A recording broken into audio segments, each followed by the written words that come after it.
Have you ever wondered what the world's most expensive board game is? Forget that diamond-encrusted Monopoly set you might have heard about. The real answer lies in a story of ambition, disgrace, and a desperate attempt at redemption from the 18th century. It's a tale about a disgraced duke who, in a bid to salvage his reputation, created a masterpiece of strategy and craftsmanship that has fascinated collectors for centuries. This is the story of the Duke of Rutland and his incredible creation, the Beaver Castle Hunt. So, who was this duke? Let's travel back to the late 1700s. Charles Manners, the 4th Duke of Rutland, was a powerful and influential figure in British high society. He was handsome, wealthy, and had a promising political career ahead of him. He served as the Lord Lieutenant of Ireland, a prestigious position appointed by the king. But the Duke had a weakness, a fatal flaw that would lead to his downfall. He loved to live large. His parties were legendary, his spending was extravagant, and his appetite for fine food and drink was insatiable. He was the epitome of aristocratic excess. His lifestyle eventually caught up with him. While in Dublin, his health began to decline rapidly. At the tragically young age of 33, the Duke died from what was officially described as a fever, but everyone knew the truth. It was a result of his extreme indulgence, particularly his heavy drinking. His death was a scandal. A man of his stature, dying in such a dishonourable way, brought shame upon the esteemed Manners family. The dukedom passed to his son, John Henry Manners, who was just a young boy at the time. The family's name was tarnished, and a cloud of disgrace hung over the magnificent Beaver Castle, their ancestral home. Years later, when the young John Henry came of age and became the 5th Duke of Rutland, he was burdened with a heavy responsibility to restore his family's honour. He needed to prove that the Manners family was not defined by his father's scandalous end, but by their legacy of culture, taste, and influence. He embarked on a massive project to rebuild and refurbish Beaver Castle, transforming it into a palace that would rival any in England. He filled it with priceless art, lavish furniture, and spectacular decorations. But he needed a centerpiece, something unique that would capture the imagination of high society and showcase the family's sophistication. This is where the idea for a board game was born. But this wasn't going to be any ordinary board game. It had to be a statement.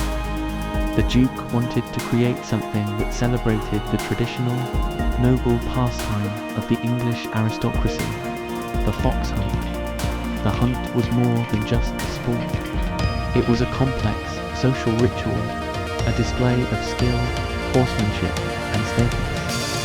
What better way to embody the aristocratic ideal than to capture this entire experience on a board? The Duke commissioned the finest craftsmen from England for this ambitious project. The game he envisioned was called the Beaver Castle Hunt. It wasn't just a game, it was a work of art. The board itself was a masterpiece, a beautifully hand-painted map of the Leicestershire countryside surrounding Beaver Castle. Every detail was meticulously rendered, from the rolling hills and dense forests to the quaint villages and, of course, the magnificent castle itself. But the real magic was in the game pieces. They weren't simple plastic tokens.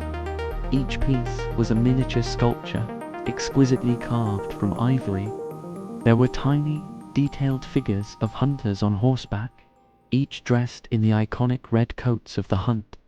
There were hounds, leaping and sniffing, ready for the chase. And, of course, there was the fox, the elusive prize.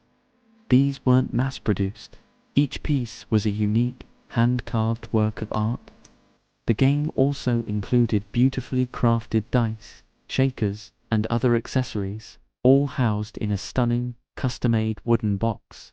Playing the Beaver Castle Hunt was an immersive experience. It wasn't just about rolling dice and moving pieces. The game was designed to simulate the strategy and unpredictability of a real fox hunt. Players had to navigate the terrain, overcome obstacles like fences and rivers, and work together with their hounds to track down the fox. The rules were complex, reflecting the intricate etiquette and challenges of the sport. It was a game of skill and chance, designed to entertain the Duke's guests for hours during their long stays at the castle. The Duke had achieved his goal. The Beaver Castle hunt was a sensation. It was more than just a game. It was a symbol of the Rutland family's restored prestige. It showed that they were patrons of the arts, connoisseurs of culture, and masters of the aristocratic lifestyle. The game became a treasured heirloom, a testament to a son's determination to honor his family's name. For generations, it remained at Beaver Castle, a private treasure rarely seen by the public. So, what makes this the world's most expensive board game? Well, its value comes from a combination of factors. First, its rarity. It is a one-of-a-kind creation, a unique piece of history. There are no other copies. Second, its craftsmanship. The level of artistry and the materials used, the hand-painted board, the ivory sculptures, are simply unparalleled in the world of board games.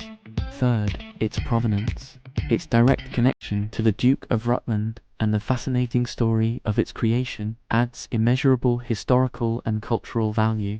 In 1999, the game made headlines when it was put up for auction at Sotheby's in London. Collectors and museums from around the world vied for the chance to own this piece of history. The final selling price was staggering, reaching into the hundreds of thousands of pounds, making it, at the time, the most expensive board game ever sold at auction. The buyer was a private American collector, and for a while, the game disappeared from the public eye once more. Fortunately, the story doesn't end there. The game has since resurfaced and is now on display for the public to admire. It stands as a beautiful, tangible link to a bygone era. It tells a story not just about a game, but about family honor, social ambition, and the extraordinary lengths one man went to in order to right the wrongs of the past. It's a reminder that sometimes the most fascinating stories are hidden in the most unexpected objects. From a scandalous death to a masterpiece of play, the legacy of the Dukes of Rutland is captured forever in this incredible, priceless game. So, the next time you sit down for a board game night, remember the story of the Duke of Rutland. Remember that behind every game, there can be a story of passion, creativity, and sometimes a desperate quest for redemption. Thanks so much for watching. If you enjoyed this journey into the past, please give this video a thumbs up and subscribe for more stories behind the world's most fascinating objects. See you next time.